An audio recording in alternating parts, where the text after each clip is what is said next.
Hi, I'm Jeff Anderson. I'm with the Natural Resources Conservation Service, and I'm going to try to teach you how to measure snow with the federal sampler is what this is called. These are aluminum tubes that take a core sample of the snow, and from that we can determine the water content of the snowpack. They come in sections, they screw together. It's aluminum, which is a soft metal, so be careful as you're screwing them together not to cross thread them. That is another problem. Wherever you put as many sections together as you want for the snowpack. When the snowpack's low, a lot of times it's best to still use two sections of tube just because it gives a little bit more weight for the scale and it'll make for a more accurate measurement. Wherever the last section of tube is, you want to screw on this thread protector on the end, which just protects the threads that are on the end section when you want to knock the snow out. When the snow gets stuck in there, a lot of times you need to bang the end of the tube. That's not the pointer end, the business end of the tubes. You want to knock this thread protector end on a tree, on the end of your snowshoe, on one of the metal poles, but you sort of knock it like that. You do not knock it like this, like you're swinging for a home run, because they're made out of aluminum and they will bend. And a full set of these tubes with 6 sections costs $6,000, so they're quite expensive to buy as well. In terms of measurement, you're going to have your tubes. When you bring them out of the office, you need to cool the tubes down, or it's going to be a lot like sticking your tongue to a flagpole in the middle of winter. Snow will get stuck inside the tubes, and you will hate this measurement. This thing that seems like it should only take 15 minutes will end up taking an hour because you'll be cleaning all this ice out of the tubes. So you're going to take the tubes. If you just gently lay them down into the snow, you can cover them with a little bit of snow and just let them sit there for a few minutes so that they cool down to whatever temperature the snow is at. Measuring snow works best if it's cloudy is a better day to measure snow because the sun will heat up the tubes. So on a super sunny day, if there's new snow, a lot of times you'll stick cold tubes that you've cooled down into the snow, and it might freeze in there as well. So dealing with that whole freezing of ice inside the tubes can be a problem, but at least cooling the tubes down usually helps with it. This is the scale. You're going to put this little cradle on the bottom, so the tubes will actually rest in that cradle. When you make the measurement, this scale measures in inches of water. It's actually ounces, but it correlates based on the diameter of the tube to the 2 inches of water that are in the snowpack. The increment is 1 inch, so every line is 1 inch. As you're measuring, you can measure to the 1/2 inch on these, if it's in the center. It's best when you're measuring to either support the tubes really well by holding on to this ring at the top with your fingers. Don't hold on to the top of the tube, hold on to the ring so this thing can freely rotate. And then tuck your elbow into your body and hold it with your other hand. Will give a really good support so that the scale doesn't jiggle around too much as you're setting the tubes in there. Another possibility would be to get a carabiner, clip it to this ring, and then clip that to like the wrist strap on a set of ski poles. And then that'll give you a nice strong support that doesn't wiggle around too much to make your reading with. Yes. Okay, now that your tubes are cooled off, we're going to make the first measurement. Here at Moss, the snow course has 5 points. Each of the points is labeled. Point 5 is actually closest to campus. The main thing when you're making measurements is that the sample that you make at point 5 needs to be labeled point 5. It's not so important that you start 1 to 5. You can go 5 to 1, but just make sure that this one right here that has the number 5 on it gets labeled number 5 on your data sheet. In terms of the snow course, the measurements that you make, you're going to make 5 measurements in a straight line between the 5 pole and the pole that's labeled number 1. The green T-posts along the side of the snow course, those are offset. They're not in line with the 2 endpoints. They just mark where your measurement's going to go, but you need to make it in line straight down the snow course from the first to the last pole. When you take the tubes, you're going to come out about 2 feet from the sample point here at the end, like this. So we're going to make our measurement right about here, in line with that pole, a couple feet away. You want to make sure that your tubes are nice and straight up and down, so you're not making a measurement sideways, because that would give you more snow than what's actually on the ground. You want to measure perpendicular with the ground, and you stick the tubes in, let it hit the ground. When it hits the ground, push down a little bit and turn, and you should feel a sort of a gritty feel if you got to the dirt. You don't want to stick it way down into the dirt because you don't want to sample 4 inches of soil. You just want to get a little bit of soil at the bottom to make sure that you actually got to the ground. On the side of the tubes, there are measurements for depth. You want to make a depth measurement with your partner. So I'd look at this. You can sort of take the average of what the depth is. In this case, it'd be 14 inches. And that's your snow depth, is 14 inches. Then we're going to pull the tubes out of the snow. And we'll look at the bottom, and there's no dirt in those tubes, so I didn't stick that in quite far enough. But it's often better to make a measurement the first time that doesn't get to the ground than to be too aggressive and you get a bunch of dirt that freezes in the tubes, and that can be a problem too. So we're going to dump this one out and try again. You want to make sure that you don't have any snow in the tubes first. That's something I should have mentioned too. So always look down the end with the thread protector, not the end with this sharp teeth, because if you let go of the tube, you don't want to lose an eyeball. We'll try again. So this time we'll stick it down in there. Oh yeah, I felt an ice layer that's right at the bottom. So hopefully this time we got through that and we're going to get some dirt. Still have 14 inches of depth. It could just be that there's facets at the ground too. And I'm starting to think that there's probably facets on the ground. So you can see right there that there is some grass that's on the tubes, which tells me that we got to the bottom. I'm going to try one more time to see if I can get a soil plug in there. If not, we'll just go with what we have there.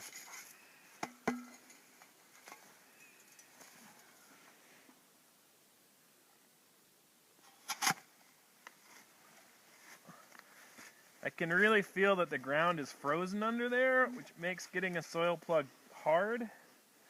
Got a little bit deeper that time. Probably 14.5.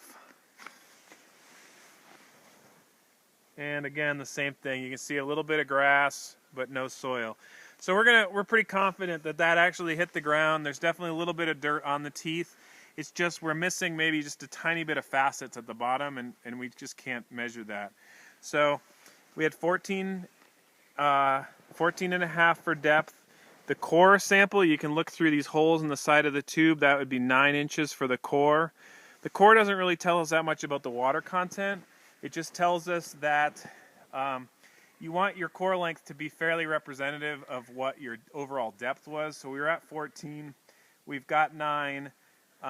The snow will settle quite a bit when you make a measurement a lot of times, especially if there's facets and that kind of structure in there. Those collapse inside the tube when you make the cut, and it will collapse, but you wouldn't want to have 14 depth and 3 inches of core length or something like that. You want it to be fairly representative. So now that we've done that, we're going to weigh the tubes plus the snow. So if you can do your good technique for holding the scale by tucking your elbow in and holding that. I'm going to set this into the cradle.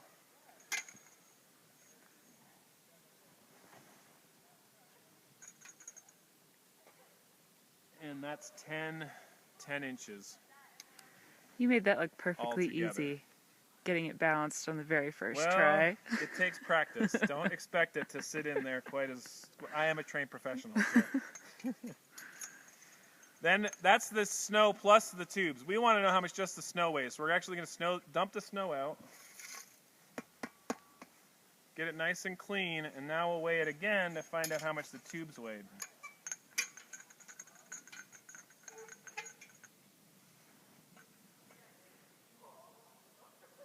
Tubes weigh 7 inches, so 10 minus 7 is 3 inches of water content is what the snowpack has.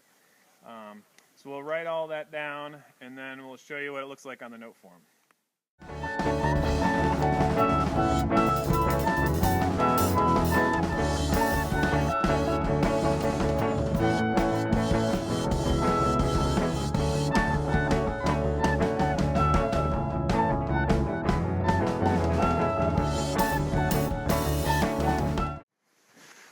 So we've got our measurement here. We've got sample point 5. It had 14.5 inches of depth. The length of the core was 9 inches. The weight of the tube plus the core, that's the snow in it, is 10 inches. The weight of the empty tube is 7 inches. You take the difference, 10 minus 7 equals 3. That's 3 inches of water content. And then we're going to make the note that the ground was frozen here. To calculate the density, you're going to take the water content and you're going to divide it by the full depth, not the length of the core, the full depth of the snow. So 3 divided by 14.5. So 21% is the density of that sample. Now, as we keep going on in samples, we want all of our densities to be plus or minus 5%. So we can have, and that's all of them together. So hopefully they'll all be right around 21 as we go along. If they're not, then we'll resample those. Okay. So now on this measurement pole on number 4 here, again I said these ones are offset outside the snow course. The snow course runs straight down the middle here. So we're going to do one in line with that pole.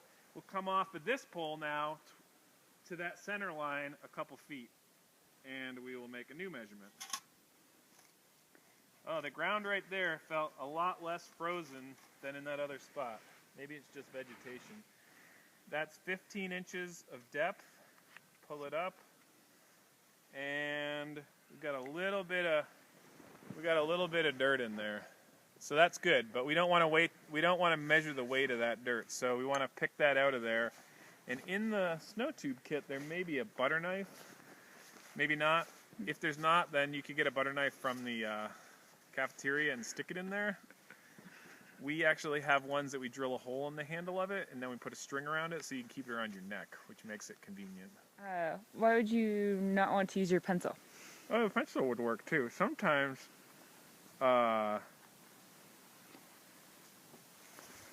it's like you need something harder than a pencil or you'll break the point off your pencil. Like if the ground actually is sort of frozen, but somehow or another you're able to get a core of it, and it's stuck in there really good. Use my keys for now. That's pretty good.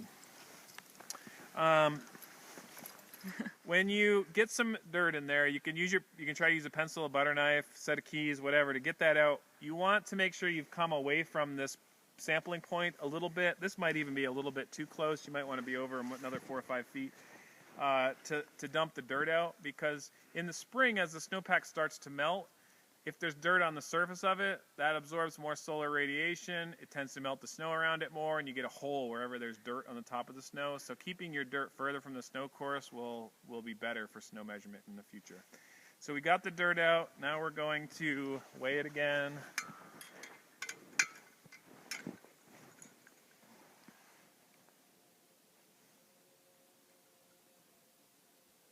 This is just slightly less than 10, but we'll call it 10 inches again. And then we'll... Do you adjust your core length for how much dirt may or may not come out? If it's more than half an inch, you're supposed to adjust it, I think. I'm going to refer to my cheat sheet. Yeah, and the depth too. Right. So we don't need to weigh the tubes again. We weigh the tubes first and last measurement. Okay. Not every time in the middle. So we got 15, 10, so it's still 3, and then we'll calculate the density, which will be a little bit less because we had a bigger depth.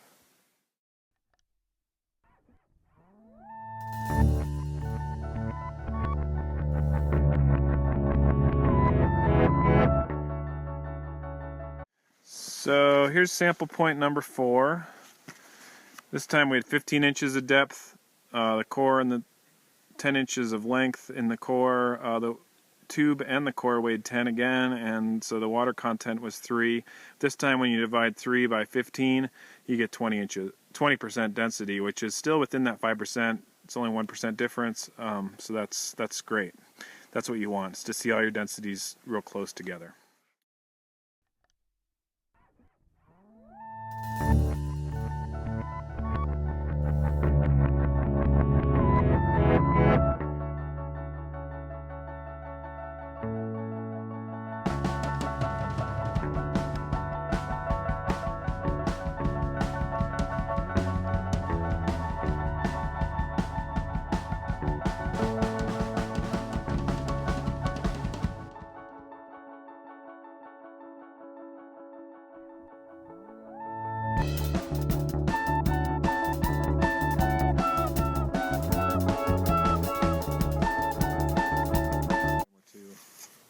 The cutter tip is the same size as the tube, Yeah, that makes sense. so that end is a little bit bigger, so it actually dumps out easier that side.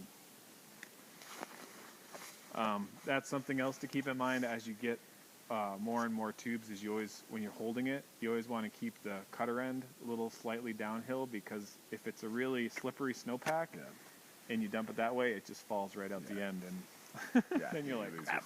Does that ever happen when you're weighing it and Yeah, it's kind of it can teetering? happen when you're weighing it too. Yeah, that's why sometimes, like, you don't have to find the perfect balance point. If you just find a balance point where it's down a little bit, that's actually sometimes better.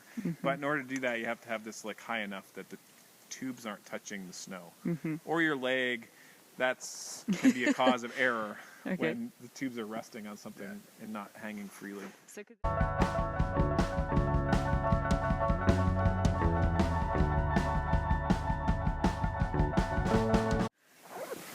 That's pretty good.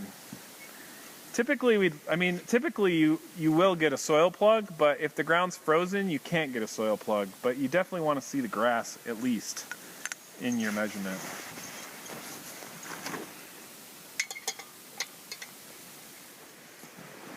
And this is a good place to demonstrate how the sample points work. That this post here and that post are in a line. The other ones are offset to the right a bit. So this measurement now is going to be 2 feet off of the end of the course here, towards the center, in line with your other sample points.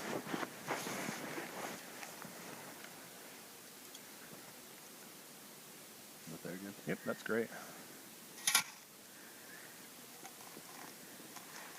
As you make more and more measurements through the season, there's always a chance you're going to sample in a hole that got sampled previously, and you're not going to get a full sample there. So just be cognizant of the fact that that can happen, and if you get a sample that just seems weird, that probably is what happened, and try again slightly in a different place.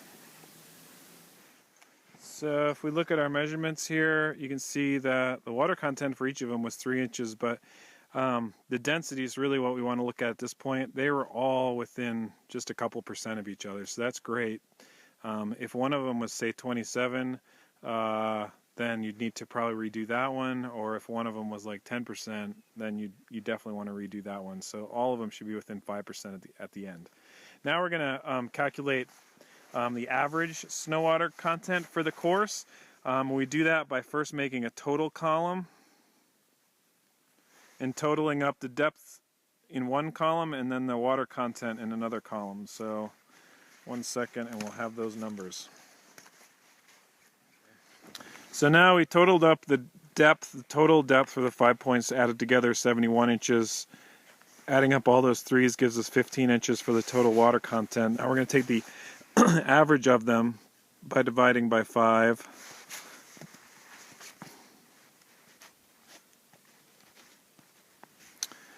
So if you take 71 divided by 5 is 14.2. For the depth, excuse me, we want the depth rounded to the full inch, so we're actually just going to round that down to 14 for the depth. And then circle that. That's your depth measurement.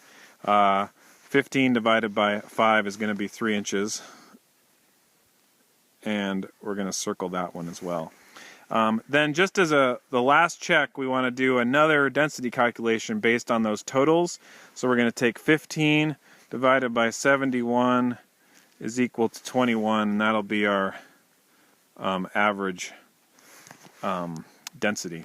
So that's the completed note form for the snow water content. You can put your date down. This should be within 5 days of the first of the month when you're doing an official sample, and the time begun and end. And then on the back, down here at the bottom, write how many sections of tube you've used, whether or not a driving wrench was used. At Moss, you don't even have a driving wrench. That's like a big handle that you can clamp onto the tubes when you're measuring a really deep snowpack. That's not in your set, so it'll always be no.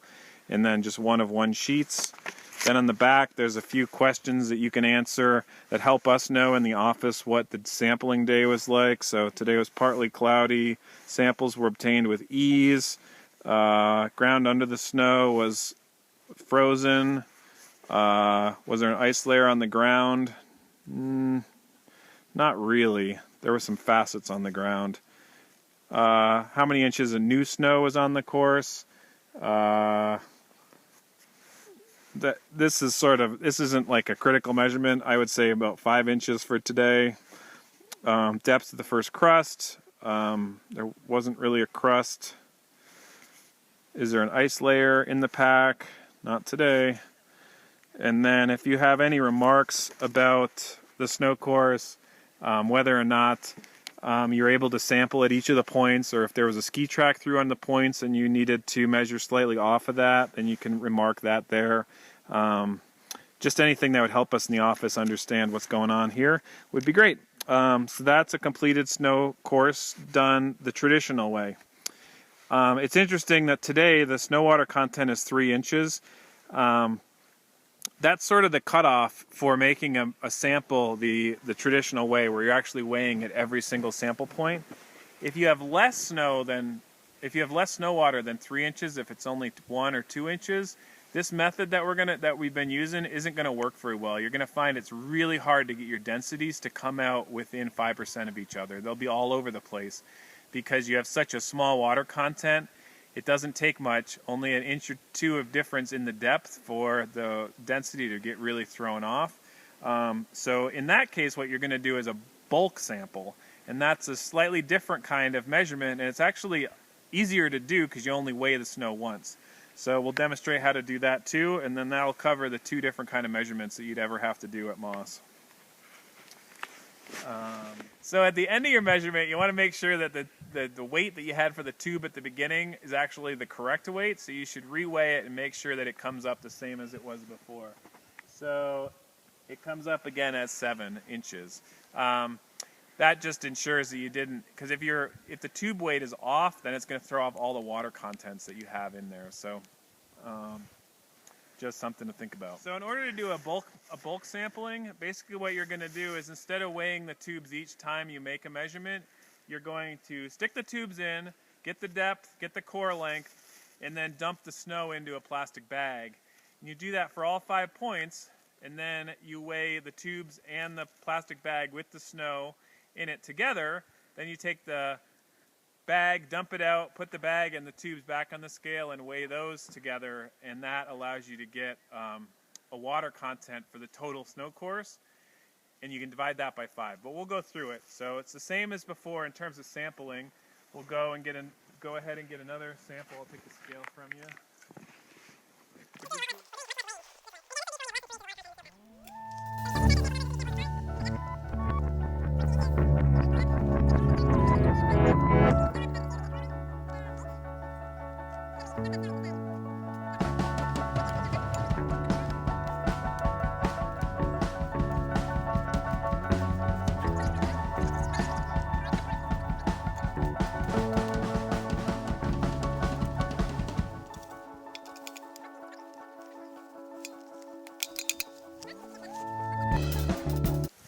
Okay, so we're good.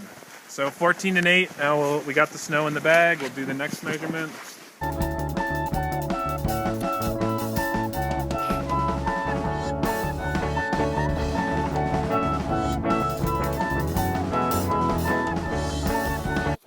That's all in there, though.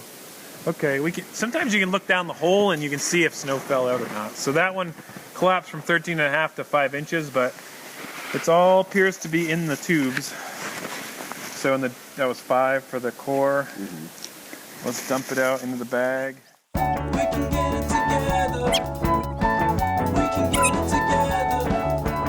One step at a time. On ice, on ice, on ice.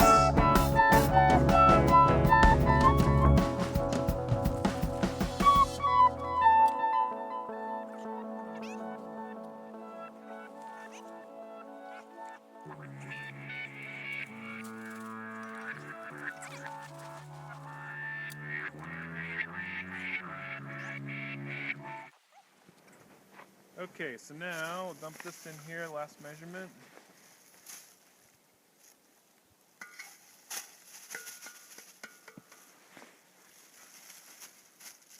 Okay, so now we've got all 5 measurements in this bag. We're going to weigh the bag by putting it on the cradle.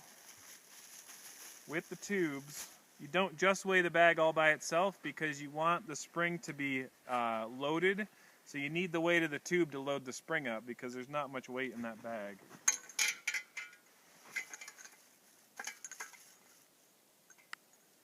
Make sure the bag's not resting on the snow.